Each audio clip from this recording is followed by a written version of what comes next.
Hölgyeim és uraim, kérem fogadják szeretettel a kék sarokba érkező azeri versenyzőt. Ladies and gentlemen, making his way to the blue corner from Azerbaijan, please welcome Rasim Silent Killer Chobanlı.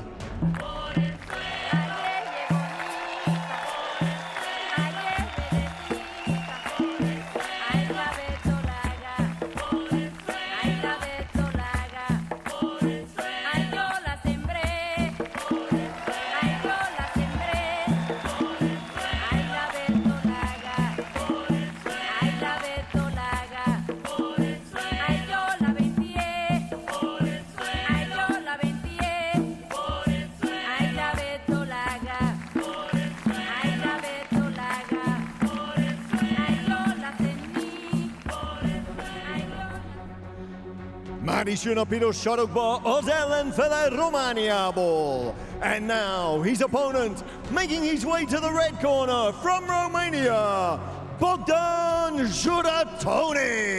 'Cause we're gonna be legends, gonna get their attention. What we're doing here ain't just scary, it's about to be legendary. Yeah, we're gonna be legends, gonna teach them all a lesson. Got this feeling in our souls we carry, it's about to be legendary. Eventually they're gonna know who's right. To make a stand you got to win. Hölgyeim és uraim, ez a Hell Boxing Kings negyeddöntője a férfi nagy középsúly kategóriában. Ladies and gentlemen, this is the Hell Boxing Kings quarterfinal in the men's super middleweight division. Első versenyzőnk a kék sarokban, a 26 éves, 180 cm magas, a mérlegelésen 75,75 kg súlyú azeri versenyző. Fighting out of the blue corner at 26 years of age, he stands 180 centimeters tall and weighed in at 75.75 kilograms. Fighting with Dinamo Baku out of Baku, Azerbaijan, Rasim the Silent Killer Chobanlı. És az ellenfele a piros sarokban, a 34 éves, 178 cm magas, a mérlegelésen kerek 76 kg súlyú román versenyző. And his opponent, fighting out of the red corner at 34 years of age, he stands 178 centimeters tall and weighed in at 76 kilograms even. Fighting with Dinamo Bucharest out of Bucharest, Romania, presenting Bogdan Juratoni. És a mérkőzés vezetőbírója, and your referee in charge, Rátkai Norbert. Keep your head up, no low blow, no slap and no holding. Protect yourself, touch the gloves, good luck. Az előbb láttunk egy horvát azeri, most pedig láttunk egy román azeri mérkőzést. Egész más színvonal lesz majd egész, és nem is biztos, hogy a román versenyző miatt, hanem úgy összességében itt két jó bunyós találkozik. Kettő nagyon jó bunyós, nagy tapasztalattal.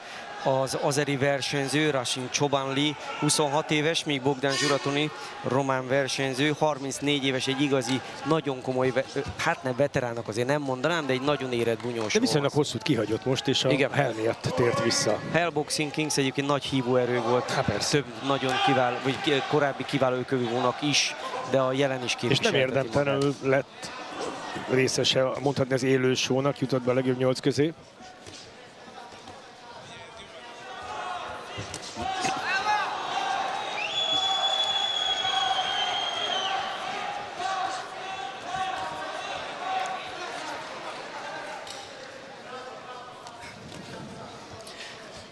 Négyszer 3 perc. Úgy, de keményen csínbe ütöttek, most egyszerre ütöttek mind a ketten, de nagyon jól fordult bele a román. Mindketten nagyon jól állnak ütőerővel is, nem csak tapasztalattal.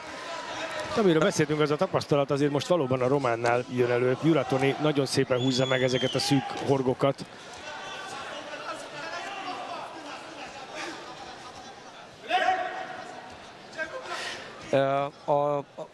Az azeri egyébként korábban KO-val verte a szlovák Varga Tibort a selejtezők során, és pontozással a cseh Gabriel Podraskát, míg Zsuratoni a bolgár Emirjan Mehmedet verte a selejtezők során, és azt megelőzően a horvát Mladen Soboleslavskit győzte le. Mindkettőjüket azért úgy viszonylag jól sakban tudta tartani, és felőrölte őket a mérkőzés során. Hát azért Zsuratoniról érdemes elmondani, a román versenyzőről, hogy korábbi világbajnoki harmadik helyezett Európa bajnokról beszélünk, aki nem mellékesen részt vett a 2012-es londoni olimpián is. És ez kiderült, hogy miért hagyta abba viszonylag hosszú időre? Hiszen még azért életkorában belefért volna a pályafutás. Nem tudom, és ugye a profi rekordját nézve 6 mérkőzése volt. 6-0. Nem. Egy talán. Nem. Akkor ez egy másik adat. 6 mérkőzése volt, és annál azért korábban hagyta abba. Hát tudod, rengeteg oka lehet, hogy egyszerűen csak belefáradt a fogyasztásba, magánügy, annyi minden lehet. Ugye a profi karriernek az egyik nagy problematikája lehet, hogyha nincs megfelelő promóter mögötte. De kemény volt egyébként most meg az Azeritől a bal felütés és a jobb csapot. Nagyon, itt nincsen gond az ütés végén azzal a bizonyos sistergéssel. És hogyha itt a pontozóbírók nem folyamatában nézik Szép a mérkőzést, találva. hanem csak a végén próbálják meg kitalálni, hogy ki nyerte a menetet, az szinte lehetetlen. Tehát ezt folyamatosan kell pontozni, csak akkor jön ki a helyes És eredmény. nézd meg, milyen ügyesen vált ritmust az Azeri. 2-3 lazaütés, és a végén ott van, robban a bomba. A román srác fejezte be egy szűk horoggal a menetet, de hát ember legyen a talpán, aki meg tudja mondani, hogy kiütött többször. Ezt mondjuk még helyek között ki is lehet számolni, de hogy kitalált pontosabban, az már nehéz. Folyamatos megállás nélküli nagyon tiszta küzdelmet láthattunk, igazi csemege megint, szerencsére. Kicsit szükségünk is van most rá, azt gondolom, az előző mérkőzés követően. Most tényleg, ami a boxban látható, itt ez a két versenyző mindent meg fog mutatni szerintem ez alatt. Az előbb a váltósúlyt kiemeltük, hogy az egy nehéz súlycsoport, hát a középsúlyra ugyanez igaz. Tehát abszolút. Ez az a két súlycsoport, ahol a legjobb bunyósokat találjuk. Talán segítség lehet egyébként a versenyzőknek, hogy ugye amatőrben kezdtük a selejtezőket, ez itt a Hell Boxing Kingston 75, most ugye 76,2, egy picit nyertek azok, akik sokat fogyasztanak ezekre a súlyokra, vagy éppen akár ebben a súlycsoportban. Arról nem beszélve, hogy nem a meccs napján van a mérlegelés, hanem már előtte. Így van, és az nagyon sokat számít. Hogyne, hát hogyne. Egyébként Zsuratoni jóval jobb fizikai állapotban ránézésre is, mint a júniusi selejtező során. Látszik, hogy nem ellopta ezt az elmúlt pár hónapot. Szépen feszes az izomzat. De kemény volt ez a jobb kéz! Úristen, itt már elnézést ez gyönyörű volt. Hát ez hihetetlen. Már az elején is volt egy ugyanilyen csínütés. Az első menet közepén is volt egy ilyen csínütés. Ki is néz most az edzőjére, az Azeri, hogy most akkor hogyan tovább. Nagyon-nagyon kemény, nagyon-nagyon kemény csak volt. Most ne akarja azonnal befejezni a román, de ugyanazokkal a csapottakkal dolgozik. És le a kalappal az Azeri erőt, és odaáll harcolni, tehát meg le se akarja fogni egy ilyen találat után. Fú, nagyon nagy bajban az Azeri. Igen. Nagyon nagy bajban van. Egy nagyon tapasztalt versenyző szerzett most előnyt. És nem fogja. Benne van a gyilkos ösztön, rajta marad. Benne. Talán túl közel is megy hozzá. Ez a távolság jó neki. Most nem talált. Igen, hát a lendület azért látjuk, hogy milyen ütőerővel elvitte a saját ütése. Szépen az Azerinek föl kellene zárni a fedezékét. Tudom, hogy ezt innen kintről könnyű mondani, de a legfontosabb tanács most az edzőtől az lenne, hogy tedd föl a kezed. Igen, ha odáll csapkodni, akkor megint egy kemény balos, megint egy kemény jobb. Hát majdnem minden ütése talál a Zsuratoninak most. Azzal együtt, hogy az Azeri is találgat szépen továbbra is. Most lefogta. Igen, de nincs meg benne az erő, ami megállítaná. Nincs. A románt. Most nincs. És Zsuratoni nagyon tapasztalt versenyző, nem fog, szépen lépett vissza ezzel a bal, de finom kis balegyes. Nagyon szép jobbos az Azeritől. Oda-vissza gyönyörű. De szép ez, de jó ezt látni. Aha, most érdekes, mint hogy majdnem kifordult volna. És ugye a rászámolás az egyben azt is jelenti, hogy ezt a menetet egész biztos, hogy elveszítette az Azeri, és az is szinte biztos, hogy 2 ponttal veszítette el. De én úgy látom, hogy ami természetes, hogy rengeteget kivett belőle ez a nagy ütés, amitől padlóra került. Hát meg egy picit össze is töri a saját lelkét és az embernek. Hát persze. Folyamatosan. Ott van rajta. megállás nélkül, nem csak pszichés terhet nyom rá, fizikailag minden ütést meghúz Giurattoni. Megint nagyon tisztán talált. És jól lépett vissza bal kézzel az azeri. Veszélyben akkor van az azeri, amikor ő is üt, mert akkor kinyílik, és abba bele tud verni. Gyakorlatilag szépen csimbe ütöttek, amikor lecsavarta az azerit. A csonkahorgok is nagyon szépek a román. Úgy, ezt mondtam, hogy tanítani kellene, hát meg van neki tanítva rendesen, az biztos. Pedig hát 14-es kesztyűvel, ugye? Bizony. 12, bocsánat, nekik 12-es, nekik 12-es. A celebeknél van a 12-es. Miközben a profiknál 10 unciás kesztyű lenne. Itt most 8 és 10 uncia, ehelyett 10-12 pont. Mert ezért verseny. Óvjuk a versenyzőket. De hát látjuk, hogy ez a 2 uncia is. Hát most van dolga a Cutmannek is, és az edzőnek is. Nem tesz akkora különbséget, hogy azért ne érvényesüljön az ütőerő. Hát itt a Cutman mellett az edzőnek van fontos szerepe, hogy valahogy lélekben összerakja az azeri versenyzőt, mert úgy néz ki, hogy Giurattoni nagyon komoly fizikai és szakmai és lélektani előnyben van.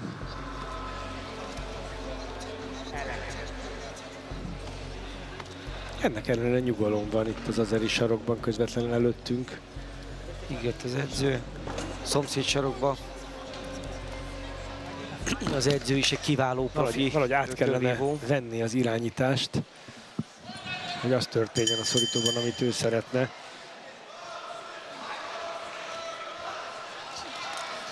Szépek egyébként a bal egyenesei az azeri versenyzőnek, de a befejező ütések, határozottabb ütések eddig a román versenyzőnél. A nagyobb rutin, meg tényleg a nagyobb eredmények. Szép volt a jobbos. Most az azeritől. Azt mutatják, hogy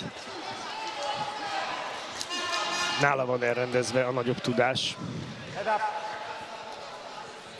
Érdekes egyébként az a Rasim Csobanli azeri versenyzőnek is 230 amatőr mérkőzése volt, ami hát az egy elég nagy szám azért az amatőröknél. Igen, de nagyon nem mindegy, hogy most ott Bakuban és környékén minden hétvégén pofonpartikon gyűjtötte össze, vagy pedig a nemzetközi mezőnyben komoly nagy versenyeken, úgyhogy minden versenyen 4 meccset vívott és eljutott a döntőig.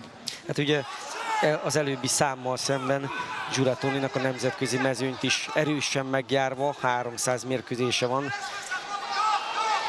Több mint 250 nyert meccsel, és mint ahogy említettük, már egy többek között egy felnőtt Európa-bajnoki aranyéremmel. Vagy annak birtokában érkezett meg. Nagyon szépen szabályosan dolgozik, tehát a nagyütések ellenére nem dobálja el a kezeit. Szépen megrántja, de egészen közelről is nagyon jól üti ezeket a csonkahorgokat. Tényleg öröm nézni, mert olyan kis finom csemegéket láthatunk, amit azért nem minden ökör. Amit mondjuk az előző meccseken nem láttunk, mondjuk az előzőn egyáltalán. Az előzőn nem, az biztos, igen. Nem akarnak szétválni. Ezzel együtt elmondható, hogy tiszta küzdelmet lát.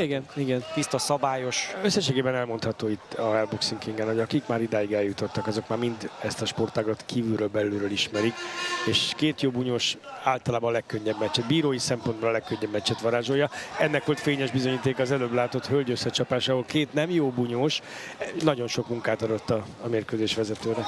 Szépen talált most az azeri előbb egy jobb egyenessel testre, majd később fejre is. Elcsúszott most Giurattoni ütése. Most már úgy egymáshoz nőttek a bunyósok, tehát most már nincs az a különbség, amit láthattunk az első és a második menetben a Román javára. Nagyon friss volt, nagyon bekezdett, és hát eredményesen tette, mert egyébként erős lelkileg az azeri, mert egy ilyen nagy leütésből így visszajönni azért az nagy dolog mindenképp. Szép volt most a jobb kezes az azeri versenyzőtől. De nagyon kényelmetlen ellenfél a román, ott van állandóan a nyakán, folyamatosan jön. Lehet, hogy nem is nagyok ezek az ütések, de ugye mindig döfködi, úgy mindig szurkálja. Most megint 2 szép találata volt Csobanlinak. De jó volt az a bal felütés megint. Most ezek most az azeri versenyző pillanatai. Igen. Szép menet. Ez persze nagy kérdés, hogy ez elég-e ahhoz, hogy az egész menetet elvigye.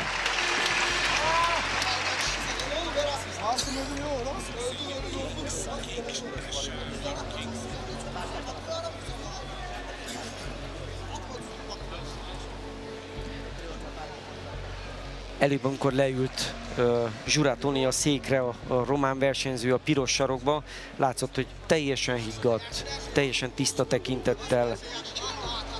Itt azért az azeri sarokban, a kék sarokban azért nagyobb munka és nagyobb felhajtást látunk. Kicsit jobban megtörte az eddig eltelt 9 perc. Az egy fordulópontja volt a találkozónak, amikor padlóra került, és onnan kellett neki egy perc legalább, míg újra össze tudta magát rakni. Igen, bár érdekes volt, hogy most itt az előző menet végén fölszálló ágba volt. Nem jött jókor neki a szünet. Igen. Na vajon a negyedik menetre be tudja hozni ugyanazt azokat a szép, nem túl erős, de nagyon látványos ütéseket. Szépen talált jobb kézzel Csobánli. Jura Toni viszont ugyanazt csinálja, mint az első pillanatban. Megy előre, szépen dolgozik, kis apró ütésekkel, aztán néha meghúz egy szűkebb vagy akár tágabb csapottat. Jó volt a bal kéz az azeritől. Most pedig a román nagyon szépen talált. Szép, szűk jobbos. És úgy megy előre, hogy végig zártam fedezékben. Tehát nagyon nincs célpont az azeri előtt. Ritka pillanatok egyik, hogy a bírónak be kell avatkozni, vagy közbe kell avatkozni itt a mérkőzésen. Most egy kis belharc, egy kis fogással fűszerezve. Hopp, volt egy kis karfogás Jura Toni részéről. Szép volt a jobbos Csobánlitól. Azért néha fog, és a másik kézzel üt. De hát itt a negyedik menetben már akár ez is belefér. Szépen jött vissza Jura Toni 2. Most megint tiszta találat. De most már nincs benne az a dinamika. Már nincs akkora erő benne. Én nagyon kíváncsi vagyok, hogy majd a 6 menetet hogy ugorják meg, mert itt azért érezhető, hogy ők hozzászoktak éveken, évtizedeken keresztül a 3x3-hoz, és most a 4x3-ban, hát nem is azt mondom, hogy kondi problémáik vannak, de a dinamika már veszített sokat. Egyértelműen, és hát azért nyilvánvalóan biztos, hogy nyomja őket az az óriási tét, amit ez a mérkőzés jelent. És innentől ugye természetesen minden egyes mérkőzés. Úgy, de most oda-vissza adok-kapok van, ez a klasszikus adok-kapok, egy ide, egy oda. Kevesebb, mint 1 perc van hátra a negyedik menetből. Ne feledjük, hogy itt a mérkőzés elején egyszer padlózott is az azeri. Szép volt a bal kéz, most nagyon Jura Toni jött meghúzza vissza kétszer, és még a bal kézzel visszajött, az is talált.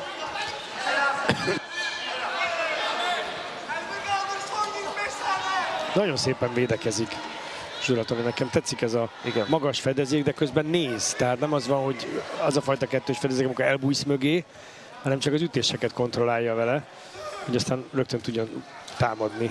Most talált az azeri versenyző, de egyből itt a válasz Jura Tonitól, nem hagyja válasz nélkül ezeket. Tényleg úgy ragad rá, olyan közel van hozzá, hogy levegőt sem nagyon tud venni az azeri. Szép volt itt ez a jobb egyenes is most Jura Tonitól. Megint, itt a végén még egyszer padlózik, nem? Ha megúszta, de egy ha most még lett volna egy 10-20 másodperc és rá tudott volna pörögni Jura Toni, akkor lehet, hogy még egy számolás belefért volna. Jó mérkőzés volt, igazi szakmai csemege. Szerintem ők is élvezték, ha lehet ilyet mondani. Én a Jura Tonin azt láttam, hogy tényleg az volt az érzésem, hogy mondod, hogy minthogyha már nem adnak ki annyit magából. Nem megvan. Annyira rutinos versenyzőről beszélni, érezte szerintem, hogy lehet, hogy nem is volt már benne több az utolsó menetben. Elég volt a győzelem. De itt utolsó 10 másodpercben fel tudott pörögni. Igen. Tehát, hogyha az már csak ilyen jó érzésből még egyszer rápörgött. De a mérkőzés nem csak a leütésnek köszönhetően, hanem valószínűleg a több elvitt menetnek köszönhetően megvolt neki. Készülhet az elődöntőre. Sok. De hallgassuk meg azért a 3 pontozó bírót, vajon hogy látta. Sok szakmai finomságot láthattunk ezen a mérkőzésen.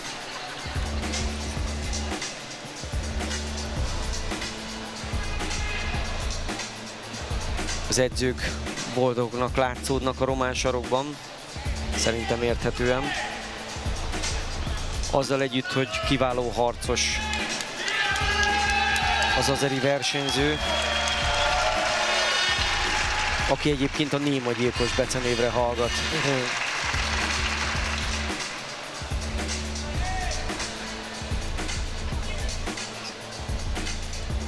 Hölgyeim és uraim, a mérkőzés eredménye a pontozólapok alapján. Ladies and gentlemen, the judges have scored this bout. Kovács Bence, 40-35, 40-35. Györfi Károly, 40-35, 40-35. És Budai Ferenc, 38-37, 38-37. Így a mérkőzés győztese egyhangú pontozással. Declaring your winner by unanimous decision, Bogdan Zsuratoni!